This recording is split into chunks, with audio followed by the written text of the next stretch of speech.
Am I live? Am I live? Hello, ladies and gentlemen. This is Ben, and I'm here with this stream. And I don't really know what I'm doing. And as you can see, so just to begin, as you can see, it doesn't look great. This isn't the greatest. I got some lighting so you can see my beautiful face. But I'm gonna mute. But if you've got any tips, what you want to see, set wise, and all that sort of stuff. But I decided I'm gonna try and do a weekly stream if I can, and just to talk about what's happening with the show, who's coming up, and all of that sort of stuff, but also my plans. And also, I'm going to play some songs. If you see, I've got my guitar in my hand. I'm going to play some Elliott Smith tonight and stuff. And also, I'm going to try and have a topic. And the topic for this week's stream is upcoming games. Now, what I'm going to try and do is I'm going to try and use this program to share the BGG 2024 new game announcement thing and go through them and have a chat with them. And if you want to post comments and you want to tell me what you think, what you're excited for, if you have any views, there's going to be loads of games I haven't heard of and know nothing about. And if you want to chime in and all that good stuff, do it. But I'm going to open up with a song. That's an A minor chord there. And I'll just go as long as I can be bothered. But this is an A minor chord. I'm going to sit back a bit so I don't blow the speakers. Oh, the big KS is watching. Hello, Karthik. How are you? Hope you're going to enjoy the music, and I hope you're going to chip in. Because Karthik buys every game that exists, he's going to have a lot of input into the upcoming games in 24. Televised, hello, how are you? This is very exciting.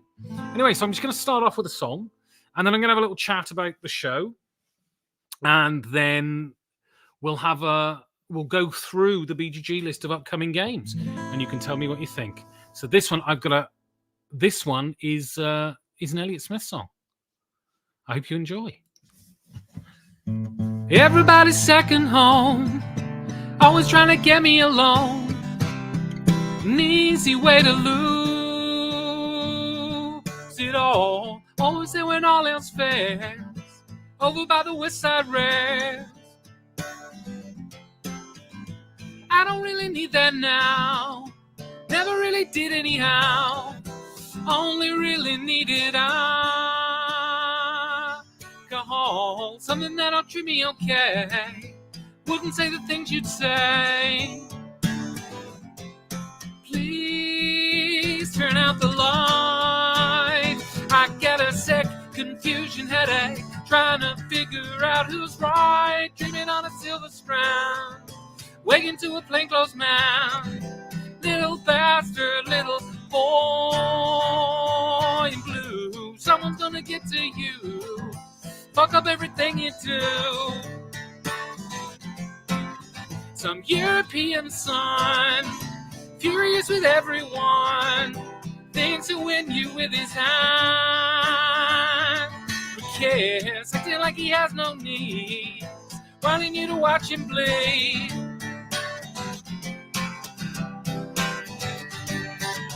Made for each other, but you pay me any mind. Just goes to show my continual decline. They say I'll recover my love over once in a while, but I don't know. Don't think so. Something I'll tell you now that no one else is around. Sort of lesson that I learned from you. Not quite the way you plan, but I know you'll understand. Someone takes a photograph, picture when the sweetheart laughs. Perfect moments in a flash of light. Counting back from 3 to 1. That's exactly what you've done. And I'm so unsurprised. I remember why I dream in black and white. Just goes to show my continual decline. They say I'll recover my love over once in a while, but I don't know. Don't think so. Don't think so.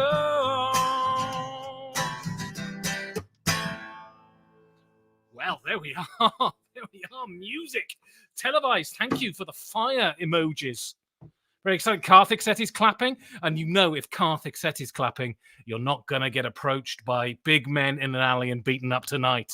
So thank you very much for joining me. This is the 5G4D stream. So just to begin, I just want to talk about... So 2023 was a brilliant year for 5G4D. It was, R.I.P. Elliot Smith, indeed. It was one of the best years of the show. It was the 5th anniversary of the podcast. I really started, and it was due to saving up money and buying a big computer that enabled me to start doing the videos more. So I'm streaming on that computer right now, and it should function and not break down. And I had some wonderful guests. Some guests that I'd planned to get right from the beginning, right from when I started the podcast. I wanted to have Rodney from Watch It Played On, and he came on eventually. And right from the beginning, I wanted to have Jamie from the Secret Cabal on, and he came on. And we had some really good guests that I think people really enjoyed. If you've got a show that you particularly enjoyed in 2023, please feel free to stick it in the comments. And I really felt that on the podcast side, I changed 5G4D from a podcast to kind of an unofficial network in many ways. There are different shows on the network now. You have the news show that happens every month. You have the hashtag channel show, which I'll get on to probably the greatest success of 5G4D in 2023 is every month. I started uploading old episodes because, with new people coming in, it's just worth it. And, the main show is great. And every other show, and with this, I have to thank Steve, my podcasting partner, who doesn't get paid because there's not a lot of money in this at the moment, but he doesn't get paid, but he gives of his time and his effort, and he really seems to care. And on that, fabulously, and I thought it would be a great way to kick off 2024. On that, Steve is the first guest of 2024. And the thing is, people, if you're listening to the show, you might just think, well, it's just Steve. He comes on and he has a laugh. But he's an incredibly interesting guy. He has an incredibly varied life. I mean, he ran for mayor of Princeton. He was instrumental in the Occupy Wall Street protests back in the day. He's a black belt martial artist. And it's just, and Steve is really one of those people who's kind of not in the industry. He comes on the show as a favor to me. But he is one of the most fascinating people you meet. He's intelligent, he's sensitive, he knows what he's talking about, which a lot of people don't.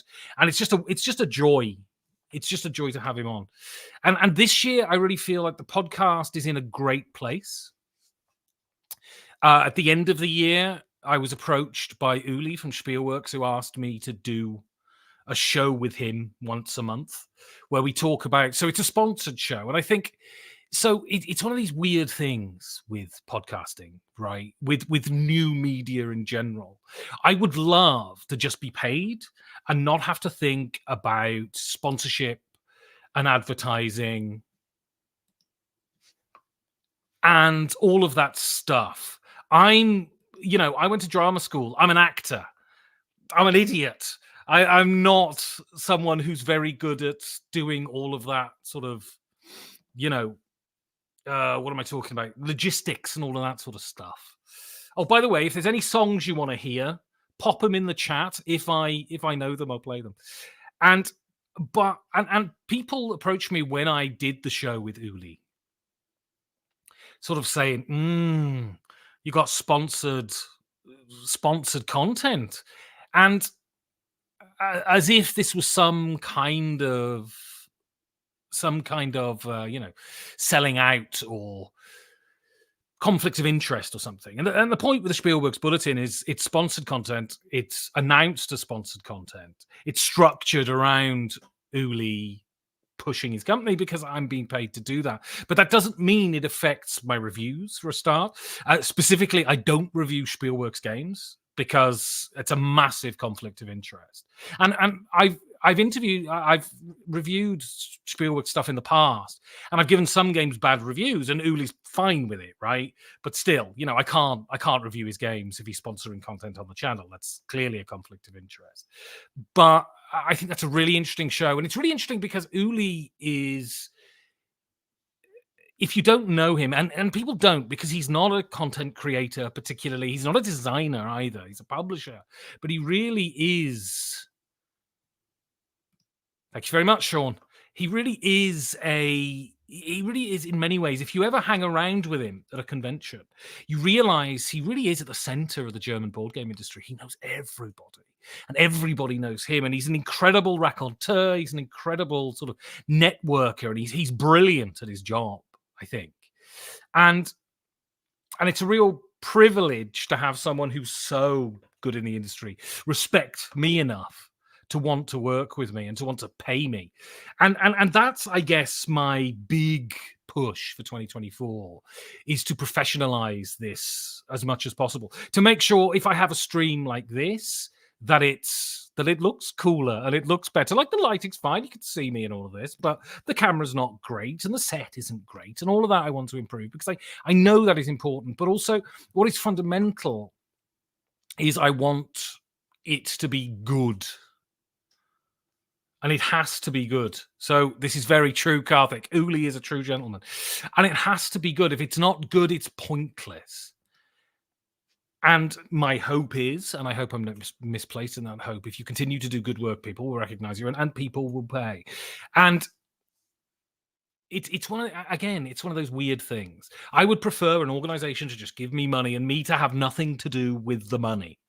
But new media gives you a unique opportunity for people who like your stuff to give you money, to help you, to support you, to continue on that journey making stuff. And the Patreon this year has risen, and it absolutely is paramount that the Patreon continues, because without it, the show can't continue, because I have to go out and get proper jobs and things. And it's so gratifying to know that people give a shit fundamentally. And so, yeah, by way of thanks to all the patrons, but thanks to all the people. So thanks to the few people who are here watching this right now and who will watch it subsequently. Thank you to all the people who've watched the videos and thumbed the videos and comment, download the podcast, all of that great stuff. And in 2024, the video content is going to be regular and it's going to be better. And at the moment, in terms of, what I really want to do is some convention documentaries. Because when I first got into the hobby, I watched a lot of YouTube, I watched a lot of the Dice Tower, and I was so enthused about conventions. When I saw a video from Origins or Gen Con or listened to a podcast, and board game conventions they're the realization of all this bullshit, right? It is the realization of what this hobby is. There's something beautiful about board gaming. It is unique in that its whole MO is about getting face to face around a table with people. And you can sometimes, because human relationships are difficult, you can sometimes be frustrated, right? You could sometimes be frustrated having the same game group, getting annoyed by people's habits. And what conventions do is give you a jolt in the arm. Oh, listen to that, Karthik. Thank you very much. They give you a jolt in the arm. I didn't intend for this to be a sort of mutual masturbation session, but I'm completely good with it. And I often find so being a gamer, if you do anything sort of intensely, you have times where you're kind of a bit fed up with the whole thing, right? And especially because my money is tied to it, it can become a job. And I've had moments. I mean, actually, 2023, I didn't really get annoyed by doing the podcast or the videos. I think the videos really gave me a shot in the arm, right? And they can be really everything can get annoying at times. And what conventions do, and you meet a whole new raft of people and you play a whole new raft of games, and you just realize that there is this whole world out there of people who think the same as you about these strange little things that you've invested so much of your time in, that it really enthuses you. And this year, the conventions I've got penciled in so far are Luriacon in March, which is absolutely fantastic. And it's in Portugal, right? And it costs a bit of money. And I know a lot of people who watch this are American, and so probably don't have the opportunity to go. But if you get the opportunity to go to Luriacon, go to Luriacon. It's just the best convention out there. It is 4 days of a true celebration of gaming, but it's also something of a bacchanal. You know what I mean? A lot of drinking, a lot of being silly, right by the beach. It's wonderful. So I'm getting to the Riacon, and I really want. I did one video last year about the sort of lead up to the Riacon, and didn't do a video about the Riacon because I filmed loads of stuff and then got back and realized it was all out of focus. So that was great, isn't it? So this year I'm going to do a video on Luriacon, and then penciled in RageCon in Reno again this year, which would be wonderful. Johnny Pack is wonderful, and he arranged for me to get out to Reno, and I hope to do that again because it was great. And America is wonderful and weird and exciting and all of those things. And it was the first time I'd been to America, right? And it's all of that stuff that's on the movies, and then you see it, and it's like strange excitement. Like I saw one of those diamond road signs, and you see thousands of them on the movies, and when you actually see it in person, it's like, oh, that's like on the films and that.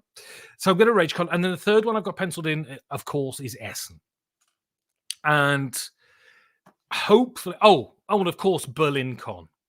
And BerlinCon, I might do a proper, because I'm in Berlin, I might see if I can do a proper video where it's not just me at the convention, but it's the build up to the convention, talking about the planning, the installation, all of that, and do a whole sort of documentary about how a sort of fairly big convention gets done. Because I know the organizer of BerlinCon, and fingers crossed they would let me come in and film some stuff. That would be brilliant. In fact, I shall write him an email after this goes down. And so, yeah, that's really what I want to do. So Karthik said he loves my reviews. There'll be reviews, loads of reviews, because I play games and I like to talk about them. There'll be the stupid videos. They're essentially top 5 lists, and they're silly. There's one coming out tomorrow.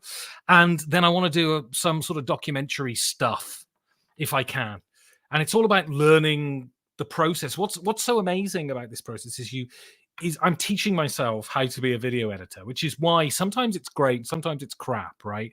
Because you're teaching, and I'm not a computery type, so I'm teaching myself all of this stuff, and it's great. So that's sort of plans for 2023. Right, I'm going to play a song. I don't know what I'm going to play. I'll tell you what, I'll play a Ween song,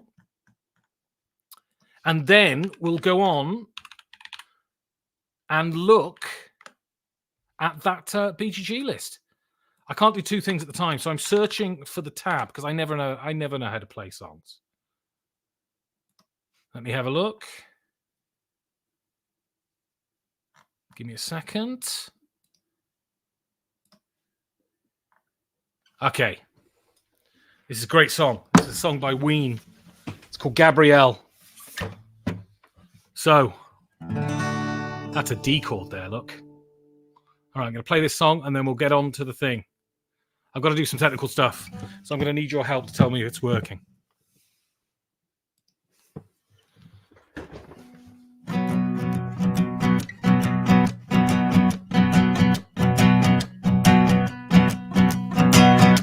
I don't mean to be so insolent, but you know it's because I love you. Foundation of my malevolence, you know I never hurt you, babe. Sometimes I might get at you, but I say sometimes be that way. Nobody's perfect, baby, and I always love you anyway. Oh, Gabrielle, the sun is shining in your eyes. Oh, Gabrielle, make you cry. Oh, my sweet baby doll, I put you above everything. Oh, Gabrielle, I love you till the day I die. Sometimes I feel like my own man, that's hard for me to say. Sometimes I just lose my head, don't know why I get that way. I wanna keep you happy, darling, you know it only work out that way. Nobody's perfect, baby, and I'll always love you anyway. Oh, Gabrielle, the sun is shining in your eyes. Oh, Gabrielle, I didn't mean to make you cry. Oh, my sweet baby doll, I put you above everything. Oh, Gabrielle, I love you till the day I die.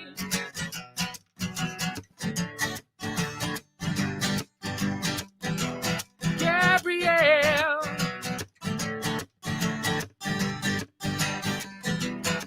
oh my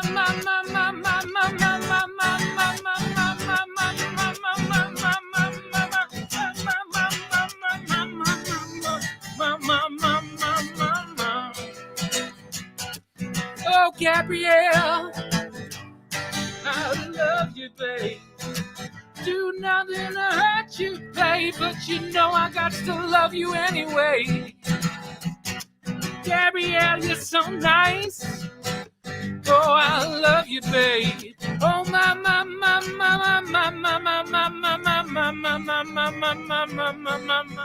Oh, Gabrielle, sun is shining in your eyes.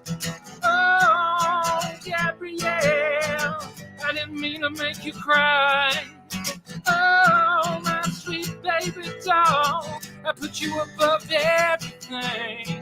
Oh, Gabrielle, I love you till the day I die. Gabrielle, Gabrielle.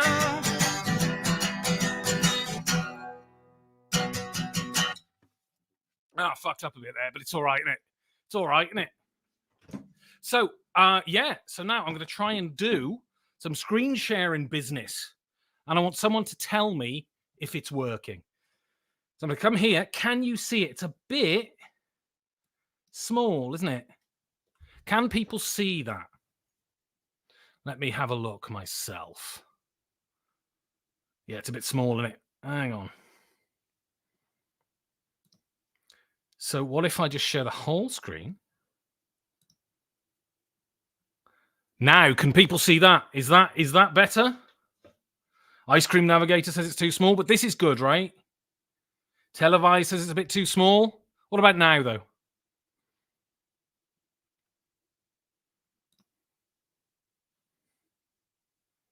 How's that? Don't see you, but can see the screen. I mean, you don't need to see me, do you? That's the point. Hang on. Let's have a look. Go back to there. See if I can edit it.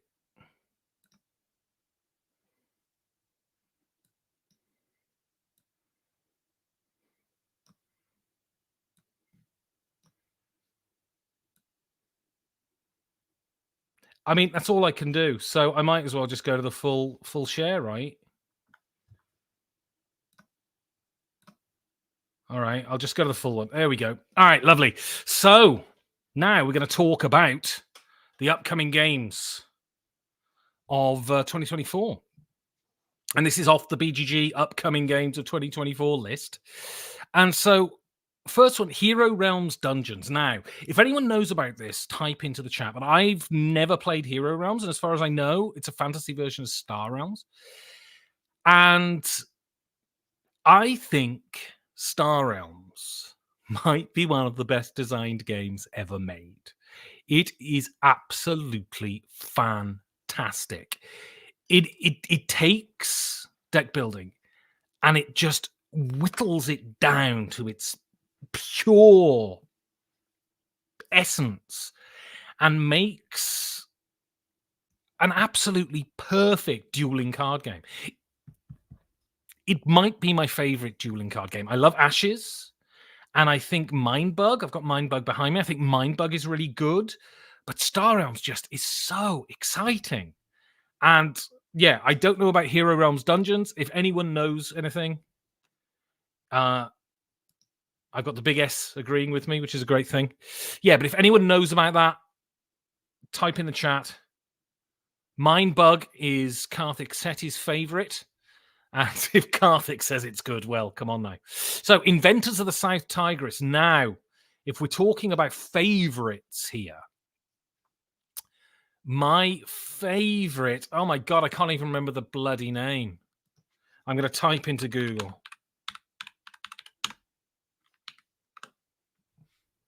Yeah, so Wayfarers of the South Tigris is my favorite Shem Phillips game by miles. So I remember I've played Shem Phillips games right from the beginning, the North Sea ones, and I thought the worker placement mechanism was fantastic and always really original. But I didn't love those games. And then I played Architects, and I thought Architects was fantastic. I thought Architects had that sort of, it's a real sort of clever inversion of the worker placement thing. Whereas in worker placement, you're trying to get workers. Part of the action is to get more workers as the game goes on. Whereas with this one, you get all your workers, and then you've just got to work out how to use that resource. And the releasing them from prison stuff was brilliant. I thought it was really, really great. And then I played Wayfarers of the South Tigris. Yeah. I'd never play it with 6 players, though, televised, because 3 players. This is the secret rule to board gaming. 3 players is the best player count. Anyway, so yeah, Wayfarers of the South Tigris is just perfect as far as I can see. It's such a brilliantly integrated game. And it's a Silver Age game. So I've got this thing, the Golden Age and the Silver Age of board gaming. Because there was a lot of talk in the mid-2010s about the Golden Age of board gaming. And I thought about what does that mean? And I think if you go back to those wonderful games, Euro games of the 90s, it was all about delivering an incredibly deep experience with as few rules as possible. Knizia being the greatest exponent of that. And they were truly original and truly exciting. And you play a lot of those games. You play Modern Art, you play Amon-Re, and you play Princes of Florence and all of those sort of games. And they're still brilliant. And they're so simple. And what's happened in the Silver Age is that you've had a load of designers who are designing based on those games. And so they're referring back to those designs, and they're having a conversation with those designs. And in its worst indulgences, the Silver Age results in games that are hugely Eurogames. The whole thing about Eurogames is they're supposed to be self-perpetuating machines, right? Eurogames are supposed to just, you learn the rules and just go. You don't need to keep referring back to the rule book. And yet they deliver this wonderfully deep experience. Whereas a lot of modern Eurogames are just so, and this is highlighted the most for me by Weather Machine, which I think betrays all of those wonderful 90s designs. And what's so wonderful about those games is they were so simple, and I'm losing my thing. Wayfarers. This is why I'd like more like Concordia. Yeah, I mean, Concordia is a brilliant Golden Age game, made in the Silver Age, but a Golden Age game. And Wayfarers is definitely a Silver Age game. It is a game that has a lot of mechanism, a lot of stuff going on, but it's just a brilliant design, and it's really engaging. And the thing is, a Silver Age game needn't be bad, and a Silver Age game can be brilliant, as good as a Golden Age game. But the thing about the Golden Age is that these games are almost sort of flawlessly brilliant. And a lot of Silver Age games feel like sticking mechanisms in a box and then spilling them out on the table and saying, there you go, there's a game. Anyway, that's just me. So, give me a second.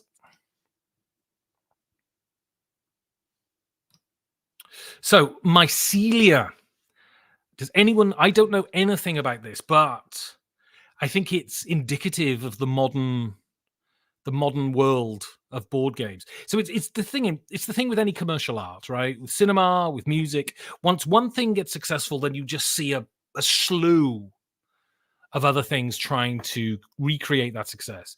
And of course, nature games after Wingspan are hugely successful. And people say, oh, but there were nature games before. And this is what I think people are getting wrong. It's not that people don't like nature games. It's not a nature game thing. Wingspan, the thing that is attractive to people is not the fact that it's a nature game. The thing that it's attractive to people about Wingspan is that it's a coffee table game. It is an exquisite product. It looks classy. This is a game that serious people could play and not be embarrassed about, because it's not got dwarves and elves on the front, right? And everyone assumes this is what board games are. And Wingspan was the first real one to sort of appeal to a sort of exquisite, highly middle class desirability. It's almost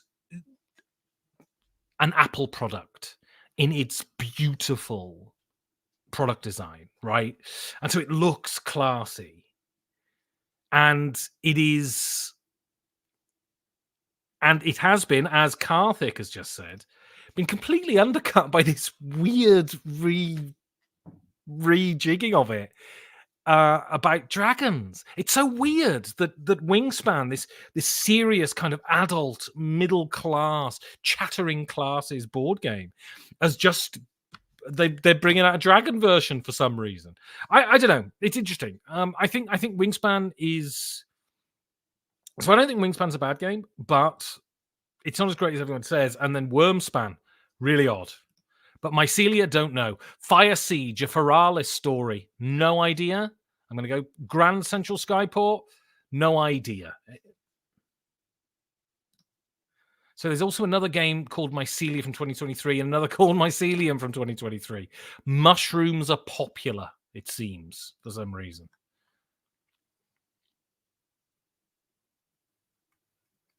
If anyone knows anything about these games. So we've got Nateria, A New Beginning, no idea. Third Crusade, no idea.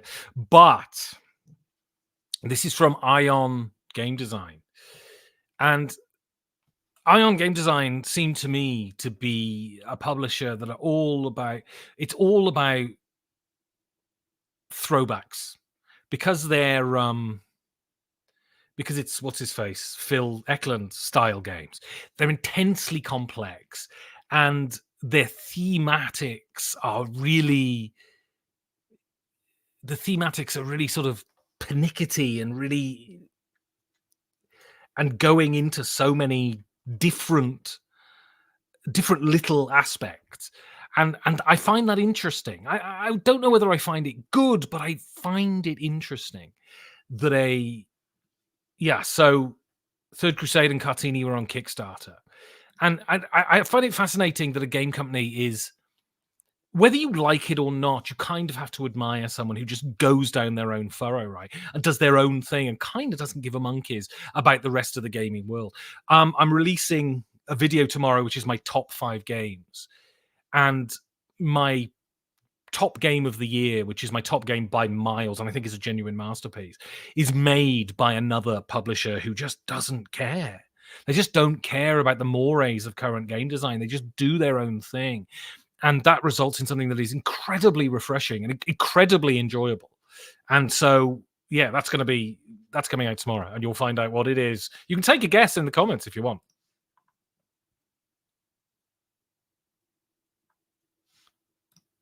So, Pax Illuminati seems fascinating. I don't know what it's about, but it's another Ion Game Design game. It's going to be great. So, Le Scorpion Mass, Dead Cells. So it's a roguelite thing. Often when you try and emulate computer game mechanisms in a board game, it doesn't work. But Scorpion Mask seem to be doing really good stuff at the moment. They're a publisher to to look for. Apex Legends, I don't know, is that a computer game? I don't know, do I? So Waken Realm Stalker, I saw this when this came out. And this is fascinating because one of my favorite films is Stalker by Tarkovsky, and this is obviously trying to evoke that. And I think that's fascinating. It's not going to be as good as Stalker, though. And if you've never seen Stalker, watch it. It's absolutely astonishing. It's long and it's slow, but my God, is it fantastic. So anyone here, what is your view on Awaken Realms? I really haven't played many of their games. I played This War of Mine, which I thought was fantastic. And I'm not a fan of the Castles of Burgundy reprint. But it seems to me that everyone says their components are absolutely fabulous. Their art is absolutely fabulous. Their production is perfect, and the games are crap. Is that true? I think I'm looking for more moments like Hannah Makoji, Battleline, and Brass that grab simple rules and make them ridiculously crunchy. The most recent, I really want to play White Castle. I haven't played it yet. And if anyone wants to send me a copy, send me a copy. So, surprise, surprise, Karthik backed the Newcastles of Burgundy. You see, he says they're fab. I saw someone had it in my game group. And it looked a bit tacky to me, to be honest. And so I wasn't that impressed. 9 turns and that's it. There's something about, I talk about in my video about how wonderful it is when a game is just stripped back to its essence. It's super simple, and yet the profundity in the gameplay is amazing. Match of the Century is like that. Match of the Century is not my number one game, and it would have been if it wasn't for one other game that came out last year. But Match of the Century, Paolo Mori is just such a fabulous designer, and his the way he manages to get such great gameplay out of almost no rules is to be truly admired. He said Merv did that, but didn't quite tickle my bell. I haven't played Merv, and so I couldn't tell you.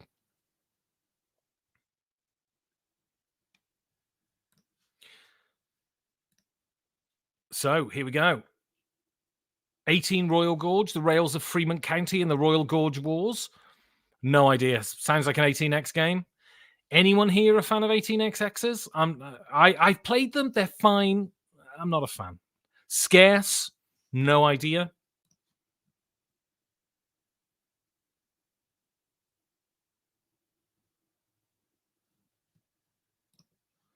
Eureka, Battle of Birthrights. There's a lot of generic titles going on here.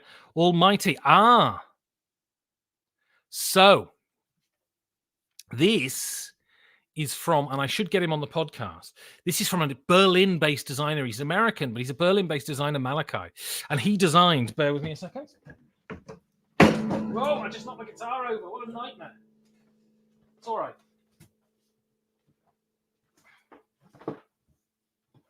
Hang on. You can't see what I'm doing, so it's no context. He designed this. I don't know how cameras work. Roll Camera, which is a co-op filmmaking board game. Look at that. Look at the box. It's good, isn't it? And it's great. It's absolutely fantastic. He contacted me and said, "You're in Berlin. I'm in Berlin. Do you want a copy of my game?" And so I did, and I played it, and it's great. It's really, really good, and it's really, really innovative and very, very, very funny and very well observed. I really enjoyed it.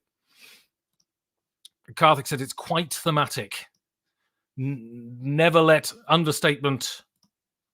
Anyway, and you know, I'll get in touch with Malachi and get him on the podcast, I think, because I'd be really interested to know about his new game. And I think he's a designer to watch, and he does the art too. And he's a fabulous designer. He's been a professional cartoonist for years, and he does great art. Wizards & Co. No idea. Action Q hand management set collection. Take that. Sounds generic.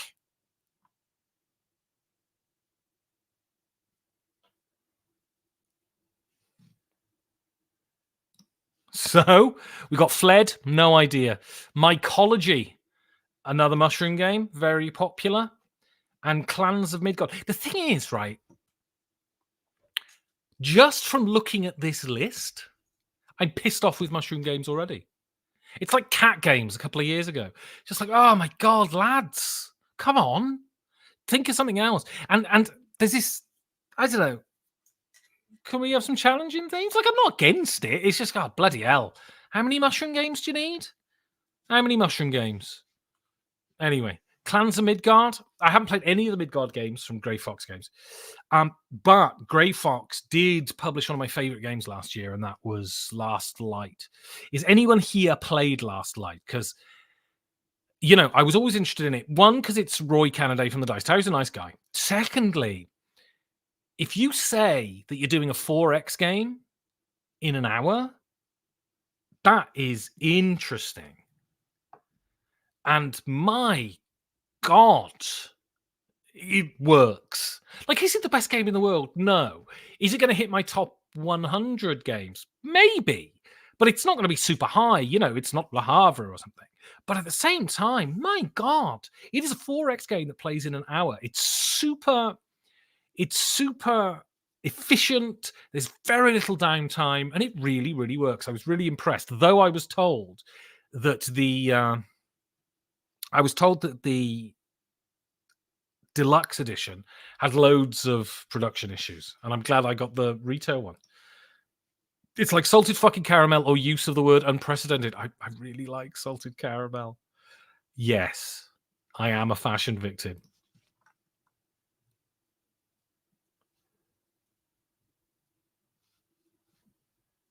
All right, so Clank Legacy 2. Anyone here played the first one? Because I haven't, because I've been told that there are 3 or 4 hour games, and that seems like an absolute bloody nightmare. 'Cause Clank's great, but it's a 40-minute game. And if it's extending a 40-minute game to 3 or 4 hours, big fan of Acquisitions Incorporated, though. They taught me how to play D&D. So that'll be interesting. Flock Together. I've heard about this, and that's about it. I've heard the name. So we'll go on to the next one. We'll do one more page. I'll play a song, and then I'll piss off. All right, so...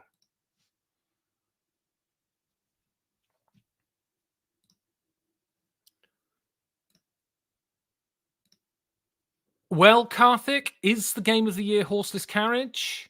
You're going to have to watch the video tomorrow to find out, aren't you? Yeah, it's Horseless Carriage. God, Horseless Carriage is brilliant. Okay, none of our Clank Legacy games are over 2 hours with 3 players. That makes me more interested to play it, because I'm a bit bored of Legacy games, to be honest. I think Ticket to Ride Legacy was the first Legacy game that came out that I was like, ugh, I really can't be bothered. But I tell you that this last year was the year I truly discovered Ticket to Ride. That sounds crazy, right?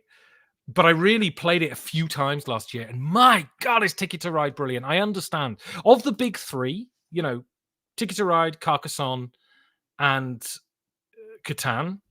I think Catan is the worst of the 3, and I think Carcassonne, I've played Carcassonne a few times over Christmas, and Carcassonne is by far the best. It's just one of the best games ever made. But Ticket to Ride's really good, and what I love about a great family game, and I wrote this in a review, is what people fail to acknowledge about family games is it's like kids' books and things. Why is Roald Dahl super popular? Is because Roald Dahl was mischievous and mean, and there's violence and all of that stuff that kids love in his books, right? And the thing about family games is that in a family game, you want the ability to beat the shit out of the rest of your family. Family games should be mean. They shouldn't be nice. They should be confrontational. They should be simple to grok and then very confrontational. So you can have a laugh over Christmas beating up your dad, right? And Ticket to Ride is all that. Once you get to learn how to play Ticket to Ride, and then you can block people and steal people's tracks. Brilliant. Not my favorite train game. My favorite train game is Stevenson's Rocket, which is one of Knizia's best, But Ticket to Ride, 2023 was the year I discovered Ticket to Ride. And yeah, that was Carcassonne all the way indeed. And so part of the reason I was talking about that is because I didn't get into Ticket to Ride Legacy, though people say it's great. And I just find legacy games are hard work, aren't they? Apple Grove, don't know, but what I've noticed about this list is Andrew Bosley's doing a lot of work at the moment. Twilight Struggle, South Asian Monsoon. I should get Jason on the podcast, get him to talk about this, because Twilight Struggle is wonderful, and it seems like they're doubling down on the Twilight Struggle games, Twilight Struggle, Imperial Struggle, and yeah, another zombie side game. Afraid I don't give a monkeys.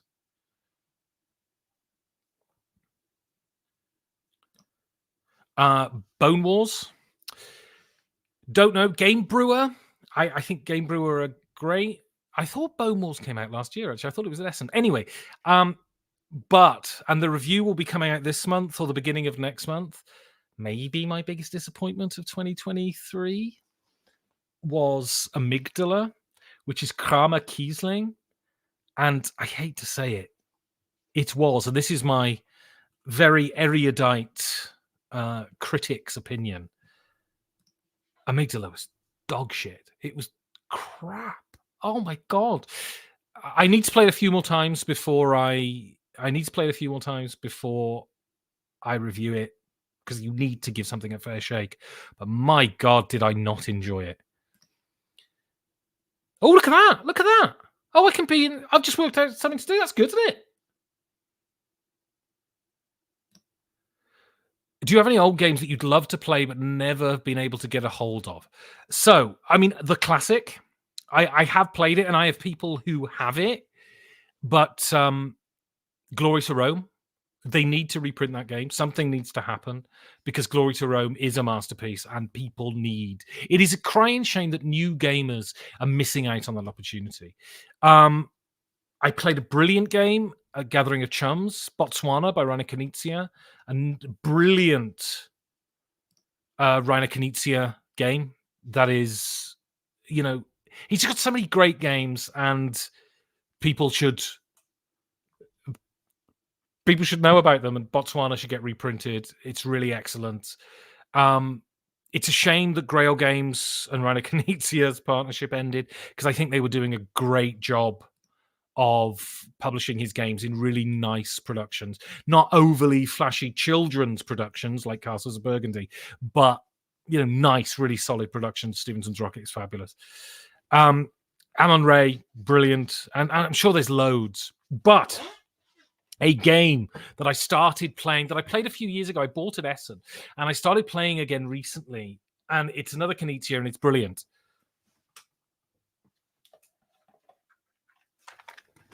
Is this one, Voodoo Prince. It's a trick taker by Knizia, and it is amazing. Why has Glory to Rome died? There's some story. There's a lot of acrimony between the two publishers, and the license can't be granted to anybody. Cave Evil, which is getting a reprint this year, I heard. Cave Evil's getting a reprint. And I played it once, and it's great, and I must remember to send it back to Michael. I will do that this week. I love the guy who publishes Cave Evil. Really, really cool.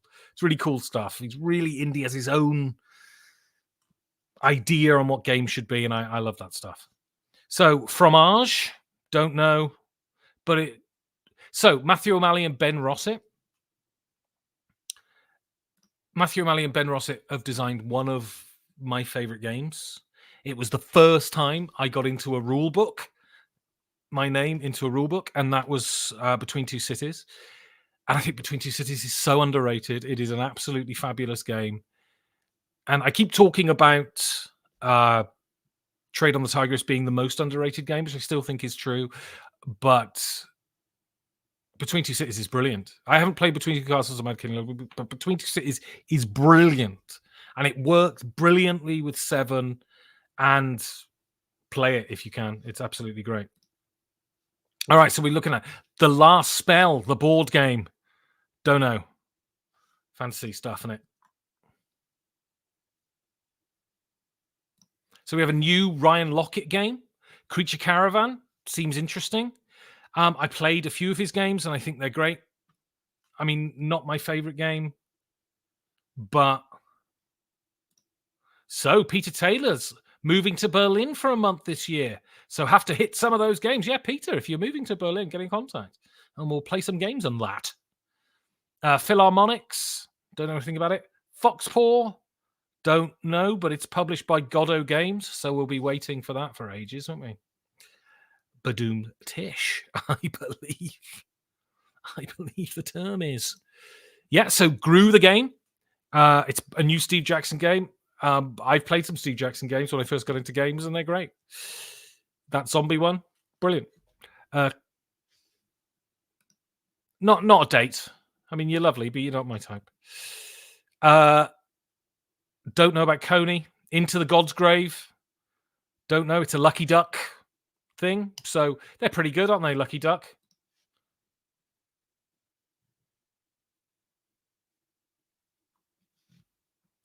Shipwrights of the North Sea Redux. Ezra Nehemiah. Does anyone know why Shem is doing these biblical games? I think it's fascinating. I think often you'll often see this. I think it's a bit rough, actually. You'll see some guy will go on the Board Game Geek thing or something, and he'll say, "Does anyone know any biblical games?" What's that in front of my face? Does anyone know any biblical games? And then people will just give him crap for asking for a biblical game because But I mean, I'm not interested in them. But sorry, I had to look at something then. I'm not interested in them, but I mean, if it's a Shem Phillips game, it's going to be good, isn't it? Call of Duty, no idea. It's Arcane Wonders, though, so it should be okay, right? They're a good publisher, Arcane Wonders.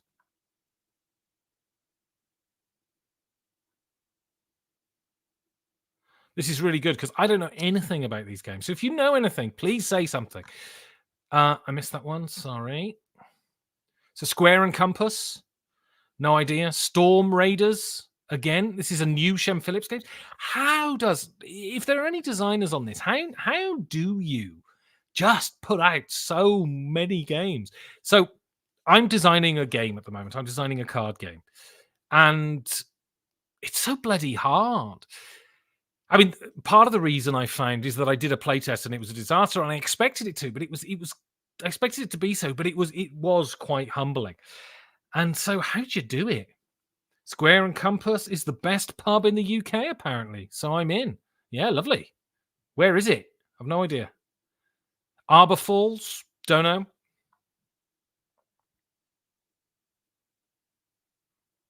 I'm going to go through until I find a game that I know. And I'm going to talk about that, and then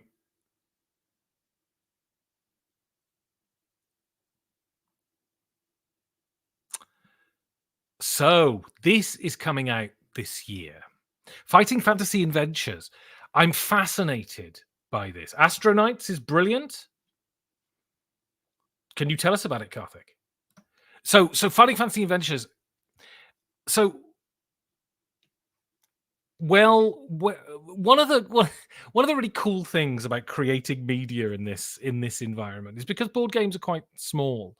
You get to become friends with your heroes, and Martin Wallace, I think, is one of the great designers, and he's a great laugh, and we're sort of genuinely friends, which is great. And he's spoken a lot about Fighting Fantasy Adventures, and I'd be really interested to see what people's reaction to it is. Like, it didn't do gangbusters on Kickstarter, but it's a Martin design. It should be great.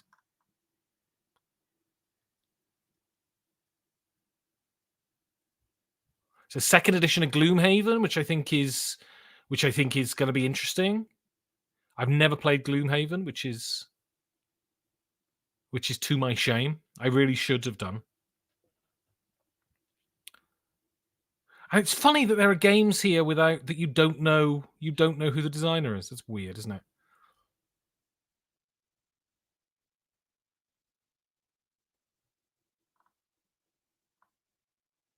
Okay, one more page and then we're done.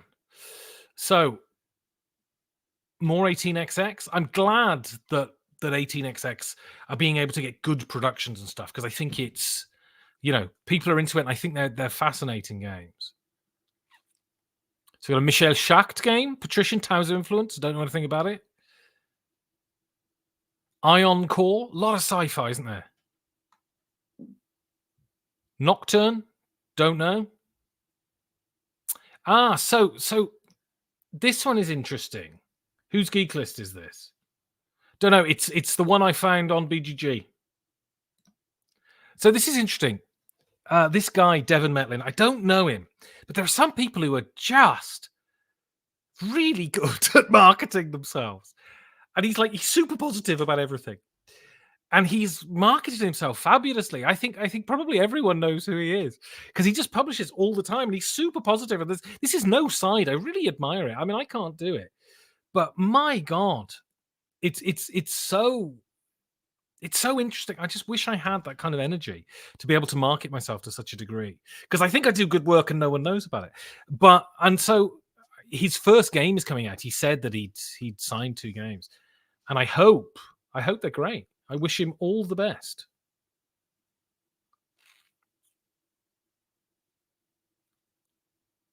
Oh, Rolling Realms Redux, new Jamie Stegmaier game. Reavers of Midgard, the card game. Don't know what that's going to be. Oh, there's a new Uwe Rosenberg game, Portals, by Uhrwerkspieler. It's always worth playing an Uwe Rosenberg game, and his 2-player games are absolutely fantastic.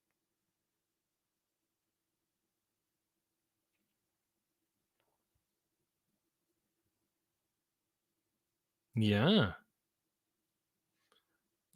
The one that I'm really excited about, just to end this, the one that I'm really excited about, I think the most, is the re-implementation of A Study in Emerald. It looks great. Study in Emerald was one of my great regrets that I didn't buy it. It was the first Essen I attended, and I didn't buy it. And it was one of my great regrets that I didn't buy that game. And I will get the new version of it, and I hope it's great because, as I say, I think Martin's a genius. So anyway, that's it. So I just want to... Oh, there's one thing I missed that I was going to talk about, and I'll just finish talking about it, and then we'll end. I just want to say that I had a plan this year to develop the Discord, the 5G4D Discord. And I'd had it going for sort of 2 years, and it had sort of fizzled out because I'm lazy. And I made a concerted effort, and people really responded. And the 5 Games for Doomsday Discord is absolutely fantastic. It is a real place for genuine, interesting discussion about this hobby and the ramifications of this hobby. And it's so you can join the Discord. If anyone watching this hasn't joined the Discord, go to 5g4d.com, 5g4d.com. And there's a pinned post, and you can just join the Discord. And everyone's super nice. You don't get trolled unless it's by me. And you have really great conversations. And I hope that it goes from strength to strength this year. It's been a real blessing. And it feels like, because the thing is, when you're creating things, you just throw them out into the ether, especially podcasts. You don't get a lot of feedback on podcasts. And the Discord allows that instant feedback you get to make sure you're not wasting your time, right? And it's been wonderful. So this has been something of an experiment. I think it was all right. The first stream of what I'm hoping is to be a weekly thing or a fortnightly thing, but probably a weekly thing. And if you have topics that you want to discuss on the stream, if you want to ask questions, go over to the Discord. I'm going to open a stream server.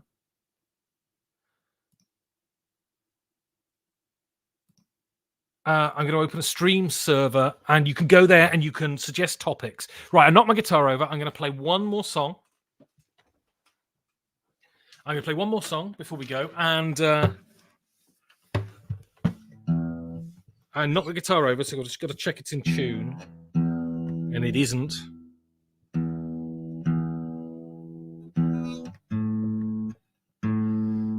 This is incredible entertainment, isn't it? Me tuning a guitar.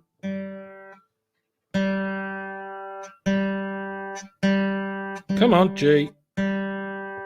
Always have a problem with my G string. No, I'm saying. No, I'm saying. It's sharp.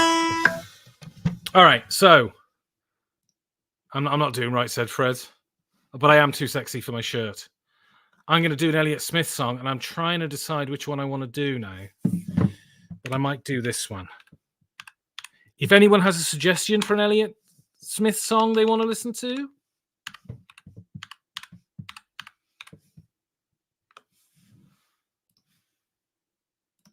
shout out to the autumn. You know, all right, I'll try Alameda. I tried to play it the other day, and I did a really crap version of it, but I'll try and do it then.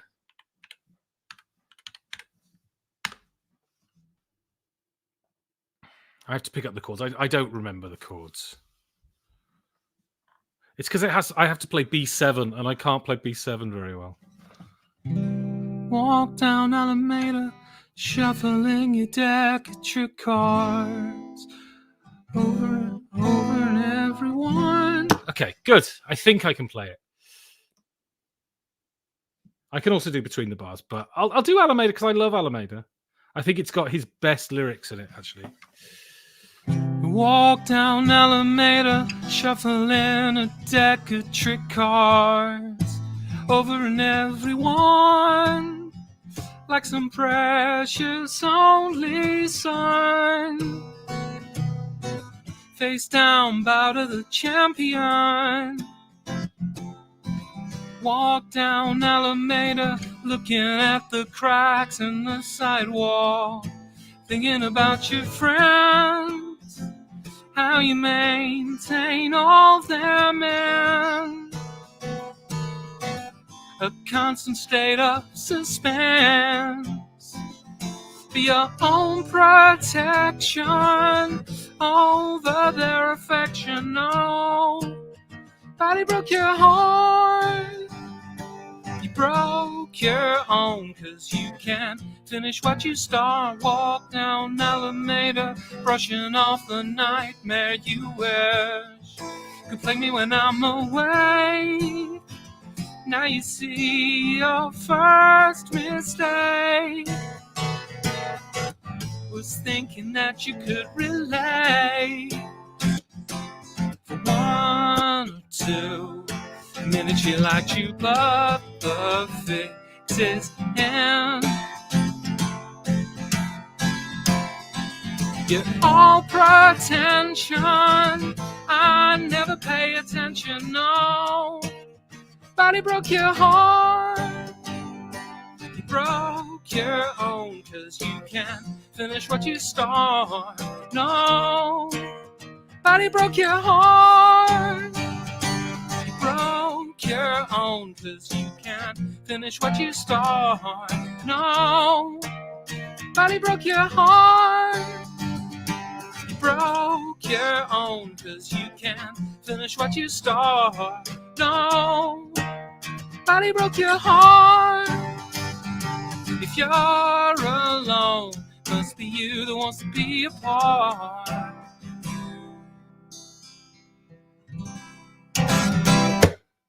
There we go. Wasn't terrible. Anyway, thank you so much for joining. These are gonna vastly improve. I'm gonna organize them and all of that stuff. But thank you, Televised. Thank you for this. It's been a great 2023. Hopefully, here's to a great 2024. And I'll see you next time. And this is the bit where you end the stream and you look sort of awkwardly in the camera.